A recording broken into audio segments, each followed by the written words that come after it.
guys, welcome back to Read Aloud. We're going to do our second read aloud of the book Walk Two Moons.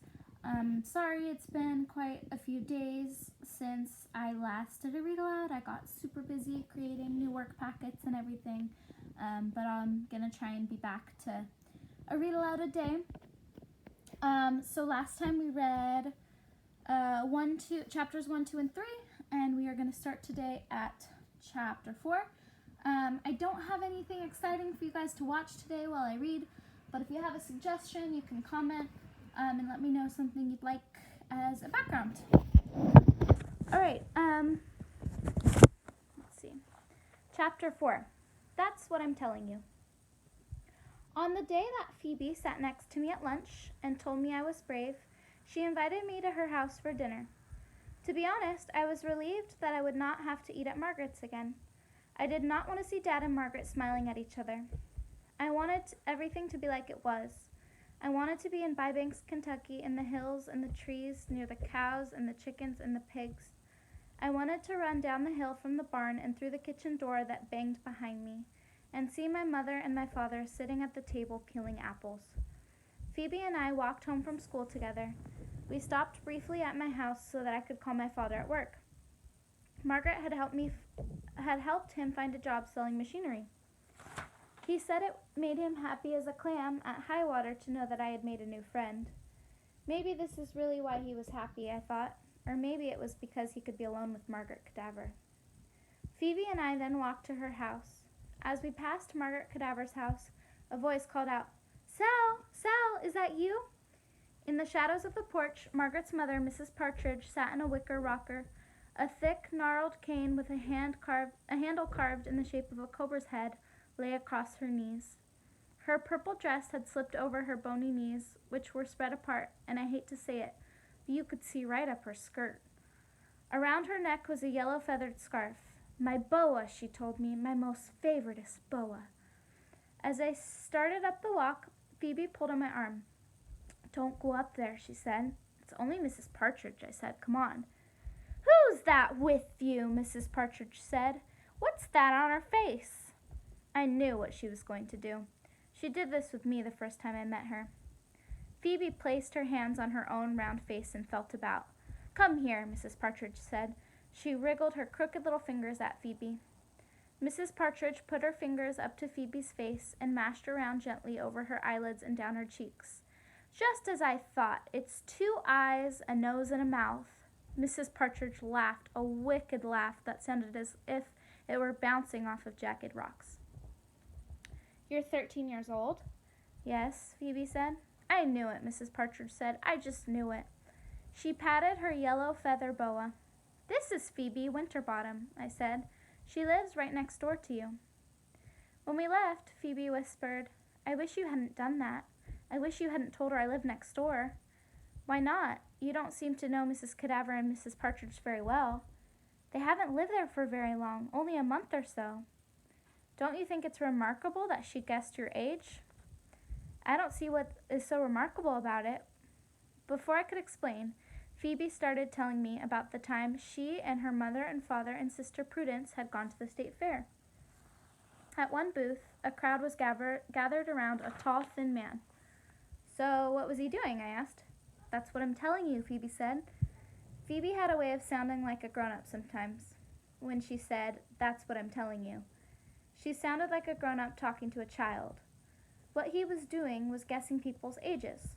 All around, people were saying, "Oh, and amazing, and how does he do that?"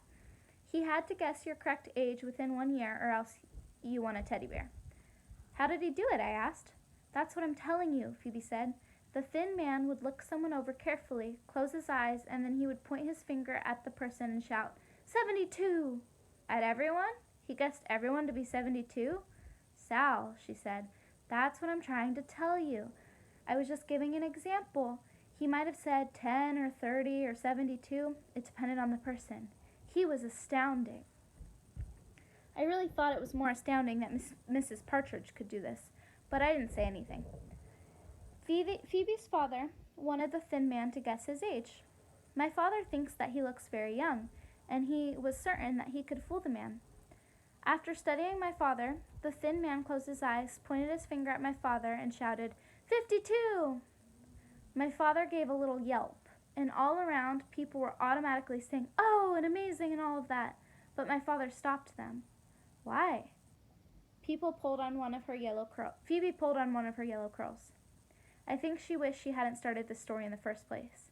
Because he wasn't anywhere near 52. He was only 38. Oh. And all day long, my father followed us through the fair, carrying his prize, a large green teddy bear. He was miserable. He kept saying, 52? 52? Do I even look 52? Does he? I said. Phoebe pulled harder on her hair. No, he does not look 52. He looks 38. She was very defensive about her father. Phoebe's mother was in the kitchen. I'm making blackberry pie, Mrs. Winterbottom said. I hope you like blackberries. Is there something wrong? Really, if you don't like blackberries, I could... No, I said, I like blackberries very much. I just have some allergies, I think. To blackberries? Mrs. Winterbottom said. No, not to blackberries. The truth is, I do not have allergies, but I could not admit that blackberries reminded me of my mother. Mrs. Winterbottom made me and Phoebe sit down at the kitchen table and tell her about our day. Phoebe told her about Mrs. Partridge guessing her age. She's really remarkable, I said.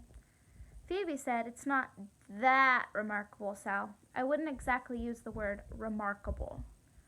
But Phoebe, I said, Mrs. Partridge is blind. Both Phoebe and her mother said, blind? Later, Phoebe said to me, don't you think it's odd that Mrs. Partridge, who is blind, could see something about me, but I, who can see, was blind about her? And speaking of odd, there's something very odd about that Mrs. Cadaver. Margaret, I said. She scares me half to death, Phoebe said. Why? That's what I'm telling you, she said. First, there's the name, Cadaver. Do you know what cadaver means?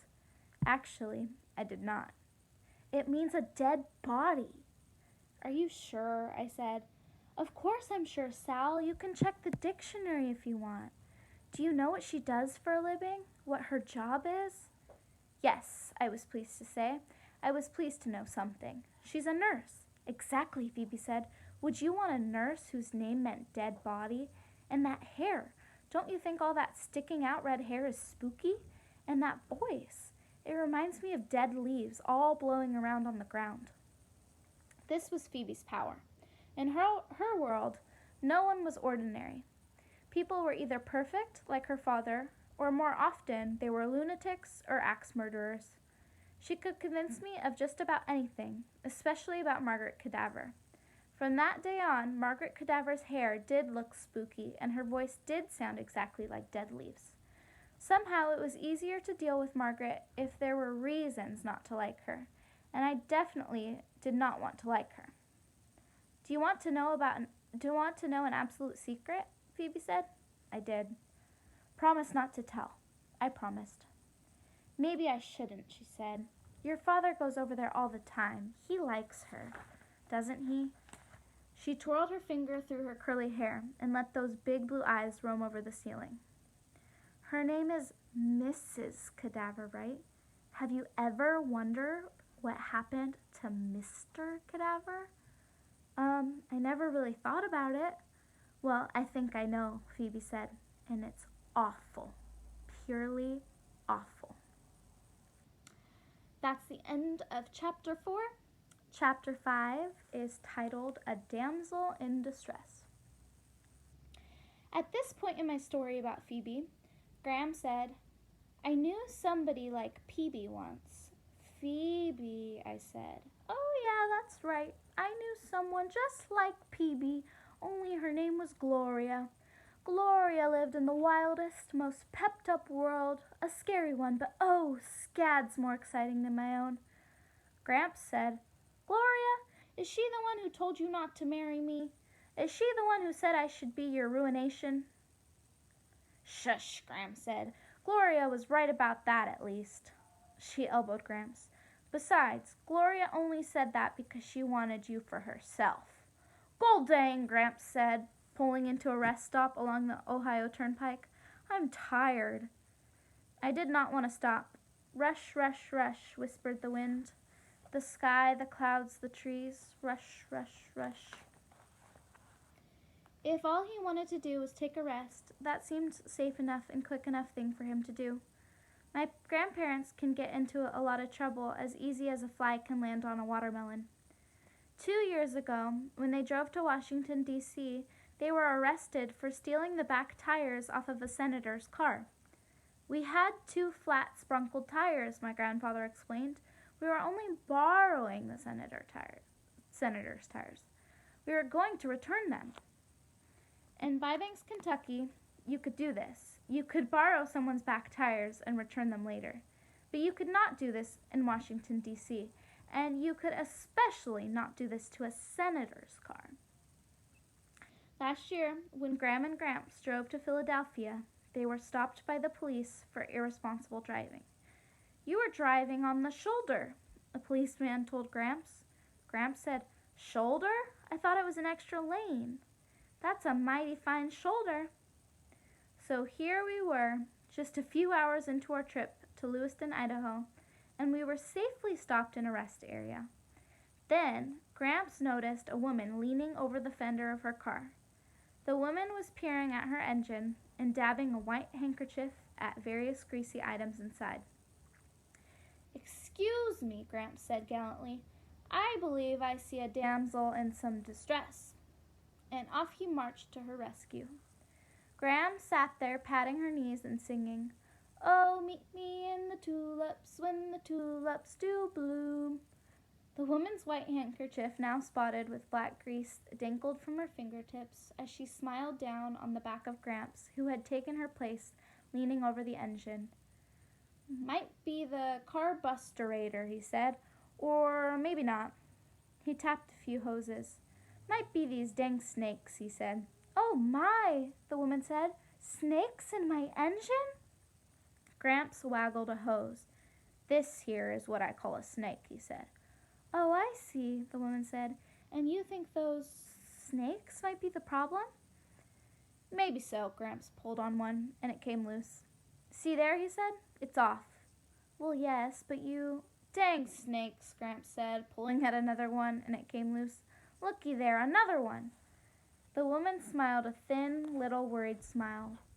But 2 hours later, there was not a single snake still attached to anything to which it was supposed to be attached. The carbusterator lay dismantled on the ground. Various other pieces of the woman's engine were scattered here and there. The woman called a mechanic, and once Gramps was satisfied that the mechanic was an honest man who might actually be able to repair a car, we started on our trip again. Salamanca, Gramps said. Tell us more about this Peebe. Phoebe, I said. Phoebe Winterbottom. Yes, that's right, Grandma said. Peebe. Okay, I think we have time for one more chapter. Chapter 6. What was the diabolic thing that happened to Mr. Cadaver? Gramps asked. You didn't tell us that yet. I explained that just as Phoebe was going to divulge the purely awful thing that had happened to Mr. Cadaver, her father came home from work, and we all sat down to dinner. Me, Phoebe, Mr. and Mrs. Winterbottom, and Phoebe's sister Prudence. Phoebe's parents reminded me a lot of my other grandparents, the Pickfords. Like the Pickfords, Mr. and Mrs. Winterbottom spoke quietly in short sentences and sat straight up as they ate their food. They were extremely polite to each other, saying, Yes, Norma, and yes, George, and would you please pass the potatoes, Phoebe? And wouldn't your guest like another helping? They were picky about their food. Everything they ate was what my father would call side dishes. Potatoes, zucchini, bean salad, and mystery casserole that I could not identify. They didn't eat meat and they didn't use butter. They were very much concerned with cholesterol. From what I could gather, Mr. Winterbottom worked in an office creating road maps. Mrs. Winterbottom baked and cleaned and did laundry and grocery shopping. I had a funny feeling that Mrs. Winterbottom did not actually like all of this baking and cleaning and laundry and shopping. And I'm not quite sure why I had the feeling, because if you just listen to the words she said, it sounded as if she was Mrs. Supreme Housewife. For example, at one point, Mrs. Winterbottom said, "I believe I've made more pies in the past week than I can count." She said this in a cheery voice, but afterward, in the small silence, when no one commented on her pies, she gave a soft sigh and looked down at her plate. I thought it was odd that she baked all those pies when she seemed so concerned about cholesterol. A little later she said, "I couldn't find exactly that brand of muesli you like so much, George, but I bought something similar." Mr. Winterbottom kept eating, and again in that silence Mrs. Winterbottom sighed and examined her plate. I was happy for her when she announced that since Phoebe and Prudence were back in school, she thought she would return to work. Apparently, during the school terms, she worked part-time at Rocky's Rubber as a receptionist. When no one commented on her going back to work, she sighed again and poked her potatoes. A few times, Mrs. Winterbottom called her husband Sweetie Pie and Honey Bun. She said, "Would you like more zucchini, Sweetie Pie? And did I make enough potatoes, Honey Bun?" For some reason, this surprised me, those little names that she used. She was dressed in a plain brown skirt and white blouse. On her feet were sensible, wide, flat shoes. She did not wear makeup. Even though she had a pleasant round face and long curly yellow hair, the main impression I got was that she was used to being plain and ordinary, that she was not supposed to do anything too shocking. And Mr. Winterbottom was playing the role of father with a capital F. He sat at the head of the table with his white shirt cuffs rolled back neatly. He still wore his red and blue striped tie. His expression was serious, his voice was deep, and his words were clear. "Yes, Norma," he said deeply and clearly. "No, Norma." He looked more like 52 than 38, but this was not something I would ever call to his or Phoebe's attention. Phoebe's sister Prudence was 17 years old, but she acted like her mother. She ate primly, she nodded politely, she smiled after everything she said. It all seemed peculiar. They acted so thumpingly tidy and respectful. After dinner, Phoebe walked me home. She said, "You wouldn't think it to look at her, but Mrs. Cadaver is as strong as an ox." Phoebe looked behind her as if she expected somebody to be following us. "I've seen her chop down trees and lug the remains clear across her backyard. Do you know what I think? I think maybe she killed Mr. Cadaver and chopped him up and buried him in her backyard." "Phoebe," I said. "Well, I'm just telling you what I think, that's all." That night, as I lay in bed, I thought about Mrs. Cadaver, and I wanted to believe that she was capable of killing her husband and chopping him into pieces and burying him in the backyard. And then I started thinking about the blackberries, and I remembered a time that my mother and I walked around the rims of the fields and pastures and bybanks picking blackberries. We did not pick from the bottom of the vine or from the top. The ones at the bottom were for the rabbits, my mother said, and the ones at the top were for the birds. The ones at people height were for the people. Lying in bed, remembering those blackberries made me think of something else too. It was something that happened a couple years ago, on a morning when my mother slept late. It was that time she was pregnant. My father had already eaten breakfast, and he was out in the fields. On the table, my mother had left a single flower in each of the 2 juice glasses, a black-eyed Susan in front of my place, and a white petunia in front of my mother's. When my mother came into the kitchen that day, she said, "Glory!" She bent her face toward each flower. "Let's go find him." We climbed the hill to the barn, crawled between the fence wires, and crossed the field. My father was standing at the far end of the field, his back to us, hands on his hips, looking at a section of fence. My mother slowed down when she saw him. I was right behind her. It looked as if she wanted to creep up and surprise him. So I was quiet too, and cautious in my steps. I could hardly keep from giggling. It seemed so daring to be sneaking up on my father, and I was sure that my mother was going to throw her arms around him and kiss him and hug him and tell him how much she loved the flower on the kitchen table. My mother had always loved anything that normally grows or lives out of doors. Anything. Lizards, trees, cows, caterpillars, birds, flowers, crickets, toads, ants, pigs. Just before we reached my father, he turned around. This startled my mother and threw her off guard. She stopped. "Sugar," he said. My mother opened her arms, and I was thinking, come on, throw your arms around him, tell him. But before she could speak, my father pointed at the fence and said, "Look at that, a morning's work." He indicated a new length of wire strung between two new posts. There was sweat on his face and arms. And then I saw that my mother was crying. My father saw it too. "What?" he said.